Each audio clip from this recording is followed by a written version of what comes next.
1970च्या दशकातले चित्रपट, ज्यांनी आपलं निखळ मनोरंजन केलं, ज्यातली गाणी आजही आपल्याला धुंद करतात, जे चित्रपट, त्यातले नायक नायिका, त्यातली कथा आपल्याला आपलीशी वाटते. आजही हे चित्रपट अगदी ताजेतवाने वाटतात. असे काही चित्रपट म्हणजे बासू चटर्जी यांचे चित्रपट. अर्थातच आपले लाडके बासुदा. या बासुदांच्या चित्रपटांचं रसग्रहण माझे सासरे श्रीयुत मुकुंद कुलकर्णी यांनी अगदी सहज सोप्या भाषेत केलेलं आहे. त्यांच्या शब्दातून अक्षरशः तो चित्रपट डोळ्यासमोर उभा राहतो. तर हे बासुदांचे चित्रपट आता आपण एका वेगळ्या माध्यमातून अनुभवूया, बासुदा क्लासिक्समधून. तर सादर करत आहोत बासुदा क्लासिक्स. लेखन मुकुंद कुलकर्णी, अभिवाचन अवंती संदीप कुलकर्णी. नमस्कार. सध्याच्या या पॅन्डेमिक काळात धास्तावलेल्या मनाला दुःखाचा विसर पडावा, भय इथले अल्पकाळासाठी तरी संपवावे, माझ्या तरुण मित्रमैत्रिणींना कामाच्या ताणाचा विसर पडावा, म्हणून ही हलकी फुलकी कर म्हणून माझी गुणी सून अवंती हिच्यासोबत केलेला हा स्ट्रेस बस्टर प्रयत्न.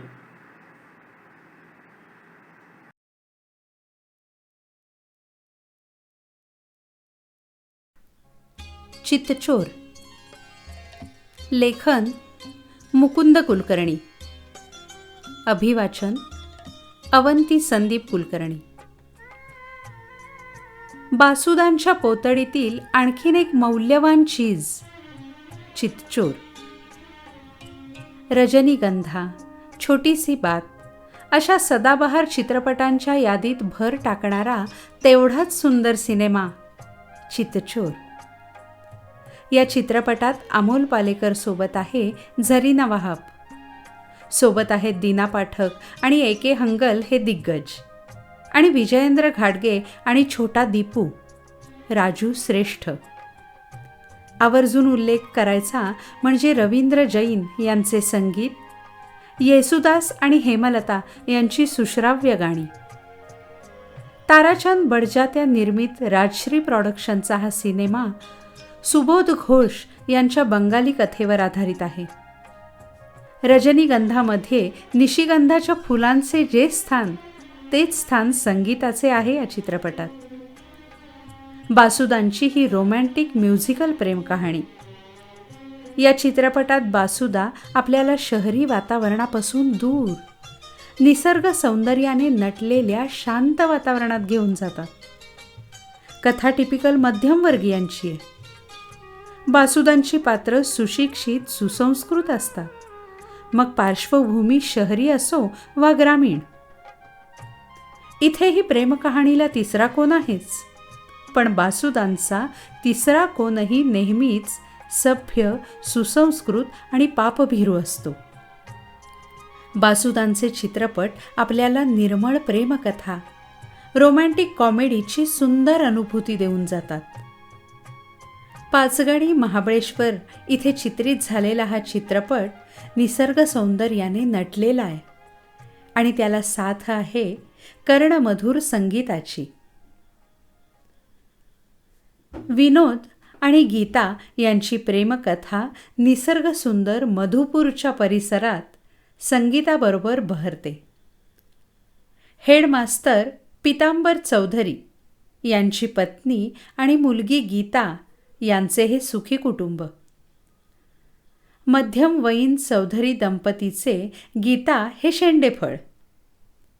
मोठ्या 2 मुली आपापल्या घरी सुस्थळी असतात. हेडमास्तरांना चिंता असते लहान मुलीच्या विवाहाची. बासुदांची ही नायिका मात्र रजनीगंधा आणि छोटीसी बातच्या नायिकांपेक्षा थोडी वेगळी आहे. थोडी वेगळी अशासाठी की पहिल्या 2 नायिका शहरी भागातील शालीन, सुसंस्कृत मुली आहेत, तर गीता आहे ग्रामीण भागात वाढलेली, सभ्य, शालीन, अल्लड मुलगी. एवढाच फरक. थोडक्यात ही स्टोरी आहे शहरी बाबू आणि गावकी गोरी यांच्या रोमांसची. पण थांबा, ही टिपिकल हिंदी चित्रपटातील गाव की गोरी नाही आहे. रंगीबेरंगी घागरा चोळी घालणारी, त्याहून भडक मेकअप करणारी आणि गावभर मरकट लीला करत उंडारणारी गाव की गोरी नाही आहे ही. ही झाडावरच्या कैऱ्या, चिंचा दगडाने पाडते. हिरवळीतून, काट्याकुट्यातून, पायवाटेवरून पळत जाते. पतंग उडवते. बैदूल काचेच्या गोट्या खेळते. शेजारच्या छोट्याबरोबर धमाल करते. घट्ट खोचलेला पदर, हालचाली सोप्या व्हाव्यात म्हणून पिंढरीपर्यंत वर उचललेली साडी, घट्ट केसांची एक वेणी, गरीब शाळा मास्तराला परवडेल अशी छोटीशी सोन्याची चेन, गोल कानातील रिंग, नाकात चमकी, पैंजण, हातात काचेच्या बांगड्या, फिक्या रंगाच्या साड्या, धुवट ब्लाऊज नेसणारी, अजिबात मेकअप न करणारी ही खरी खुरी अस्सल सोजवळ गावकी गोरी आहे. विनोद शास्त्रीय संगीताची आवड असलेला, शहरी वातावरणात वाढलेला सुसंस्कृत तरुण आहे. बासुदा पात्राच्या गेटअपपासून बॉडी लँग्वेजपर्यंत त्या कॅरेक्टरची ठळक वैशिष्ट्ये आपल्याला फ्रेमपासूनच उभी करतात. पोस्टमन हेडमास्तर पितांबर चौधरी यांना बंबईचे आई चिठ्ठी देतो आणि विनोद गीता प्रेम कहाणीची सुरुवात होते. मुंबईची मुलगी मीराने गीतासाठी तिच्या नात्यातलं छानसं स्थळ सुचवलेलं असतं.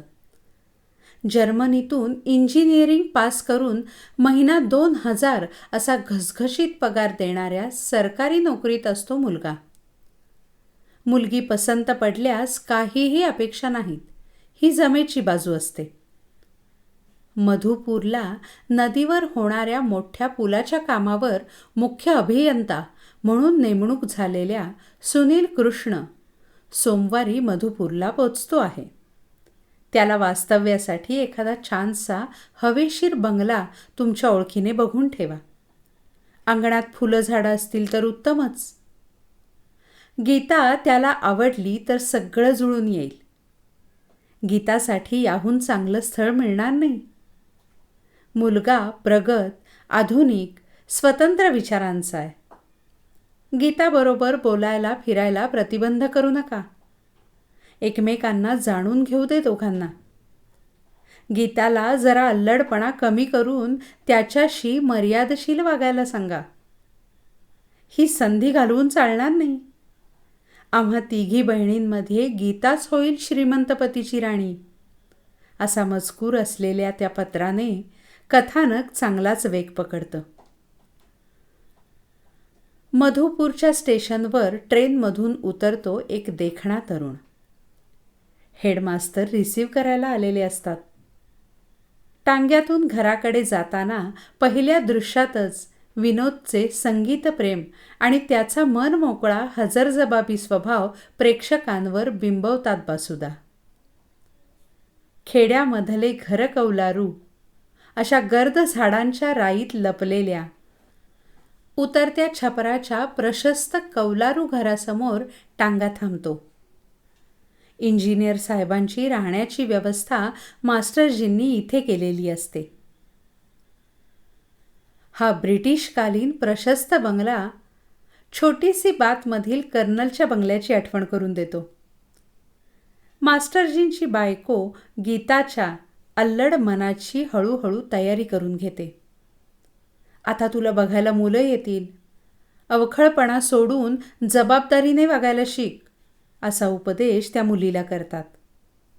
त्यांना काळजी असते एवढा विलायतेहून इंजिनिअरिंग पास करून आलेला मुलगा आपल्या मॅट्रिकची परीक्षा दिलेल्या मुलीला पसंत करणार का? तिच्यापाशी या मुलाची तरफदारी ते सुरू करतात. पहिल्या भेटीतच मुलगा आवडल्याचं मास्टरजी पत्नीला सांगतात. विलायतेहून पदवी मिळवून आला असला तरी एकदम डाऊन टू अर्थ. छोट्या दोस्ताला बरोबर घेऊन बागेतल्या फुलांचा गुलदस्ता देऊन इंजिनियर साहेबांना संध्याकाळी घरी चहाचं आमंत्रण द्यायला गीता बंगल्यावर जाते. विश्रांती घेऊन रिलॅक्स झालेला कथानायक बंगल्याच्या व्हरांड्यात मस्त मूडमध्ये हातवारे करत गात असतो. येसूदासच्या आवाजातील मालकंसची सुंदर सुरावट ऐकून अर्थातच गीता आणि दीपू ही वात्रट मुलं हसायला लागतात. गुलदस्ता घेऊन माळ्याची मुलगी आली आहे असं विनोदला वाटतं. मास्टरजींची मुलगी आहे हे समजल्यावर तो दोघांना चहाचा आग्रह करतो. पहिल्या भेटीतच दीपूशी त्याची मैत्री जुळते आणि गीताही त्याला आवडते.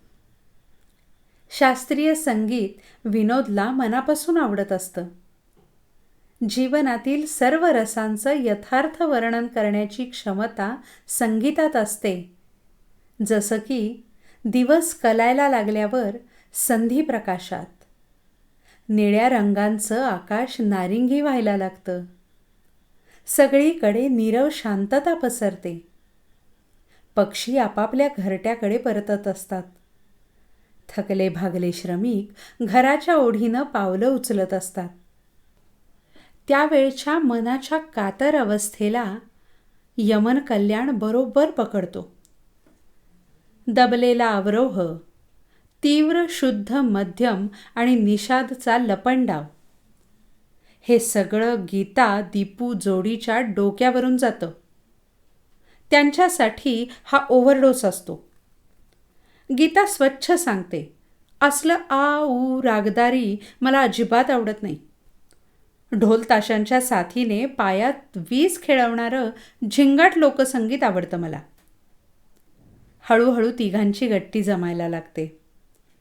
आपल्या संभाषण चातुर्याने विनोद गीताच्या भावविश्वात प्रवेश करायला लागतो. मास्टरजींच्या पत्नी भावी जावयाची आस्थेवाईकपणी चौकशी करून त्याचे स्वागत आणि आपल्या मुलीच्या गृहकृत्य दक्षतेचं कौतुक एकाच वेळी करतात. हळूहळू कथानक आकार घ्यायला लागतं. शिवण, टिपण, भरतकाम, स्वयंपाक इत्यादी त्या काळातील इलिजिबल वधूला आवश्यक सर्व कलात गीता पारंगत असते. पण विनोदचा वीक पॉइंट संगीतात तिला फारशी गती नसते. गुलदस्ता बदलण्याच्या बहाण्याने गीता विनोदच्या रोज गाठीभेटी व्हायला लागतात. संवाद वाढायला लागतात. आपसुकच जवळीकही वाढायला लागते. प्रेमाचं रोपटं रुजायला लागतं. विनोद गीताला संगीत, हार्मोनियम शिकवायचं ठरवतो. या सिच्युएशनला आहे येसूदासचं गोरी तेरा गाँव बडा प्यारा, मैं तो गया मारा, आके यहाँ रे. हे मालकंसमधलं नितांत सुंदर मेलोडियस गीत. या गाण्यातून विनोद गीताला आपल्या प्रेमाची कबुली देतो. मास्टरजी आणि त्यांची पत्नी यांच्या साक्षीने हळूहळू प्रेम कहाणी बहरायला लागते. हेडमास्तर पितांबर चौधरींच्या घरात विनोद आता चांगलाच रुळलेला असतो. मिया बीबी राजी, आई वडिलांनाही जावई पसंत, असं सगळं सुरळीत चाललेलं असतं. येणाऱ्या पहिल्याच मुहूर्तावर लग्नगाठ बांधण्याचं पक्क होतं. गीताची संगीत शिकवणीही जोरात सुरू असते. जब दीप जले आना, जब दीप जले आना, जब शाम ढले आना, संकेत मिलन का भूल न जाना. इथे गीता विनोदच्या स्वरात आपला स्वर मिळवते. म्युझिकल रोमान्सचं हे फूल आता पूर्ण बहरलंय. गीता ही आता गाण्यात तरबेज झाली आहे. सगळं सुरळीत चाललंय. आलबेल आहे असं वाटत असतानाच संथ पाण्यात तरंग उठतात. मुंबईहून मीराचे पत्र येते. पितांबर चौधरी या सालस दंपतीला हा झटका जरा जोरसे लागणारच असतो. गीतासाठी हेरून ठेवलेला मुलगा सुनील हा पुढच्या आठवड्यात मधुपूरला पोचणार असतो. मग हा कोण? हा मोठाच धक्का दोघांनाही बसतो.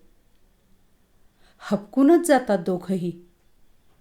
हा असतो ओव्हरसियर, इंजिनियर साहेबांचा असिस्टंट.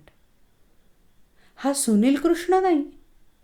याचा उलगडा पहिल्यांदाच होतो. आणि या मुलासोबत आपली मुलगी खुशाल फिरते. सगळाच घोटाळा. आता कशी समजूत काढायची या मुलीची? तुमच्या माझ्यासारखे आज्ञाधारक पितांबर चौधरी बायकोचा शाब्दिक हल्लाबोल कसाबसा सहन करतात.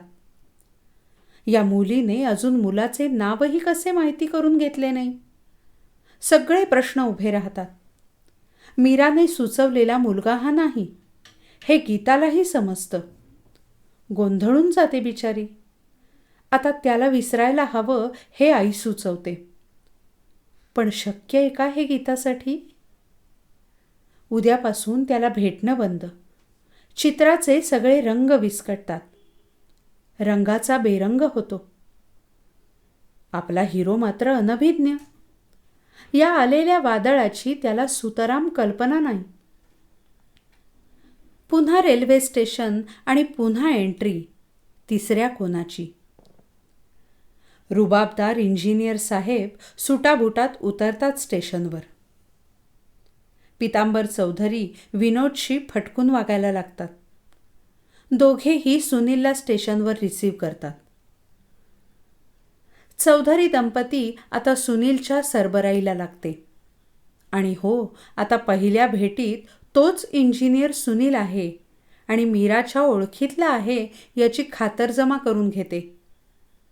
पण इकडे गीता मात्र विनोदला दिल दे चुके सनम पर्यंत आलेली असते. विनोद सुनील एकमेकांचे खूप जवळचे मित्र असतात.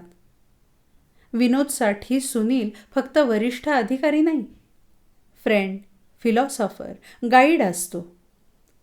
आता विनोदची उपस्थिती चौधरींना खटकायला लागते.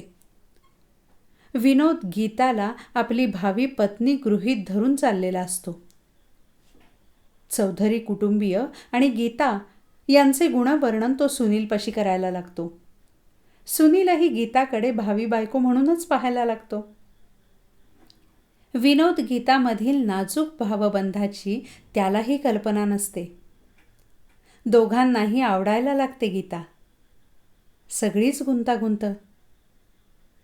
कामानिमित्त बाहेरगावी गेलेला विनोद गीताला बंगल्यावर दिसत नाही. विनोदच्या आठवणीने गीता सैरभैर होते. नकळत दोघांची तुलना करायला लागते आणि तिच्या लक्षात यायला लागतं की विनोदवर तिचा जीव जडलाय. तोच आहे तिचा चितचोर. इंजिनियर साहेबांच्या स्वागतासाठी मास्टरजींकडे दावत असते. सुनील विनोदला गाण्याचा आग्रह करतो. विनोद गीताला. बंगल्यावरून पेटी मागवली जाते. या सिच्युएशनवर आहे अप्रतिम युगलगीत. तू जो मेरे सुर में सुर मिला ले, संग गाले, तो जिंदगी हो जाए सफल. येसुदास आणि हेमलता यांनी हे गाणं वेगळ्याच उंचीवर नेऊन ठेवलंय. दोघांच्याही प्रेमभावना या गाण्यातून शालीनतेने व्यक्त होतात. सुनील गीतापाशी आपले मन मोकळे करतो. मीराने सुचवलेले स्थळ आपल्याला पसंत आहे हे सांगतो. तिला प्रपोज करतो. तिचे मत विचारतो. हवं तर थोडा वेळ घेऊन उत्तर दे असे सुचवतो. रविवारी पिकनिकचा प्रोग्राम ठरवतो. तेव्हा गीताकडून त्याला उत्तर अपेक्षित असते. कामानिमित्त बाहेरगावी गेलेला विनोद परत येतो. चौधरी तुटकपणे वागतायत हे त्याच्या लक्षात येतं. 2 दिवस उलटूनही गीताची गाठ पडत नाही. काहीतरी बिनसलंय हे त्याच्या लक्षात यायला लागतं. पण नक्की काय हे त्याला कळत नाही. गीताला विनोदला भेटण्याची मनाई केलेली असते. दीपूकडे तो गीताची चौकशी करतो. त्याला समजतं की गीताचं लग्न ठरलंय. तो गीताला देण्यासाठी दीपूकडे चिठ्ठी देतो. गीताला संध्याकाळी नदीकाठी भेटायला बोलवतो. अर्धवट राहिलेलं गाणं पूर्ण करण्याची तिला साथ घालतो. सुनील गीताबद्दल तुझं काय मत आहे असं विनोदला विचारतो. रविवारी त्याला गीताकडून उत्तराची अपेक्षा असते. कामानिमित्त विनोदला 2-4 दिवस मुंबईला जायचं असतं. त्याआधी सुनील रविवारी पिकनिकचा प्रोग्राम ठरवतो. विनोद, गीता, दीपू जीपमधून पिकनिकसाठी निघतात. या आनंदी सिच्युएशनवर आहे, आज से पहले आज से ज़्यादा खुशी आज तक नहीं मिली, हे सुंदर गीत. सुनील आणि विनोद दोघेही गीताबरोबर भावी आयुष्याची स्वप्न रंगवायला लागतात. पिकनिकमध्ये मिळालेल्या एकांताचा फायदा घेत विनोद गीताबरोबर लग्नाचे बेट ठरवायला लागतो.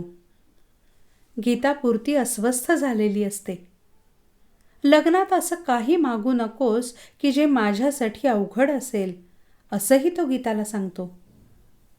गीता आणि सुनील यांचा विवाह ठरवण्याचं चौधरी कुटुंबाचं काही घडतंय हे विनोदच्या गावीही नसतं. गीताबरोबर आपलं लग्न होणार हे तो गृहीत धरून चाललेला असतो. गीताची घुसमट होत असते. गीताची मोठी बहीण मीरा गीताशी लग्न कर म्हणून माझ्या मागे आहे ही धक्कादायक बातमी सुनील विनोदला सांगतो. विनोदलाच तो सल्ला मागतो, गीताबरोबर लग्न करू का असं म्हणून. आजच पिकनिकमध्ये सर्व फायनल ठरवायचं आहे हेही तो विनोदला सांगतो. चौधरी कुटुंबीय अचानक का तुटकपणे वागतायत हे विनोदच्या लक्षात यायला लागतं. आता मात्र विनोद मुळापासून हादरून जातो. मी तुझ्या जागी असतो तर कुणालाही न विचारता लग्न पक्क केलं असतं, असं तो सुनीलला सांगतो. माझ्या विवाहाची सर्व व्यवस्था तुला करावी लागेल आणि तू माझा बेस्ट मॅन असशील, असं सुनील विनोदला सांगतो. आतापर्यंत झालेल्या समजुतीच्या घोटाळ्याची कल्पना आता विनोदला आलेली असते. इंजिनियर समजून आपल्याला गीताने स्वीकारले असा त्याचा भ्रम होतो. झाल्या गैरसमजाबद्दल तो गीताची माफी मागतो. तिच्या आईवडिलांचीही माफी मागण्याची तयारी दर्शवतो. आपल्यापेक्षा सर्व दृष्टीने चांगला असा जीवनसाथी लाभल्याबद्दल तो गीताचे अभिनंदनही करतो. इकडे सुनील गीताकडून होकारार्थी उत्तराची वाट बघत असतो. गीता तर विनोदमध्ये गुंतलेली असते. ती काहीच उत्तर देत नाही. सुनील तिची मूक संमती गृहीत धरतो. दिल में तूफान उठा है, होठों पे नगमा, आँखों में आंसू खुशी के, या सॅड नोटवर पिकनिक संपते. सुनील, गीताचे आई वडील विवाहाची तारीख निश्चित करतात. साखरपुडाही ठरवतात. सुनील तयार झाला म्हणून हेडमास्तर आणि गीताची आई दोघेही हरखून जातात. गीता मात्र उदास होते. तिच्या स्वप्नांचा राजकुमार असतो विनोद. या दोघांचा साखरपुडा टाळण्यासाठी विनोद मुंबईला जाण्याचा निर्णय घेतो. सुटणारी ट्रेन, रेल्वे स्टेशन, प्रेमपात्रांची होणारी ताटातूट हा हिंदी सिनेमाचा क्लायमॅक्स इथेही आहे. सगळे बंध तोडून विनोदकडे जाण्याचा निर्णय गीता घेते.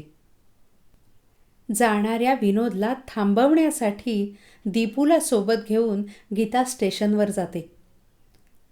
लग्न विनोदशीच होईल हे ती ठामपणे सांगते. सुनीलला काय वाटेल, बदनामी होईल, जग काय म्हणेल, ही विचारांची सगळी जळमटं तिनं डोक्यातून काढून टाकलेली असतात. ट्रेन सुटते. विनोद गीता एकमेकांना भेटू शकत नाहीत. विमनस्क गीता घराकडे परत फिरते. सुनील आलेला असतो घ्यायला. विदीर्ण गीताचे सर्वजण हसतमुखाने स्वागत करतात. घरात प्रवेश केल्यावर समोर विनोदला बघून गीता खुलते. सुनील आणि पीतांबर चौधरी यांना प्रेमकहाणी समजते. ते विनोदला अडवतात. सासूबाईही तयार होतात आणि विनोद गीता सगाई होते. प्रेमकहाणी सुफळ संपूर्ण होते. सर्व कलाकारांच्या सुंदर भूमिका, रवींद्र जैन यांचे कर्णमधुर संगीत, येसुदास हेमलता यांचे सुश्राव्य गायन याचा अवर्णनीय आनंद देतो हा सिनेमा.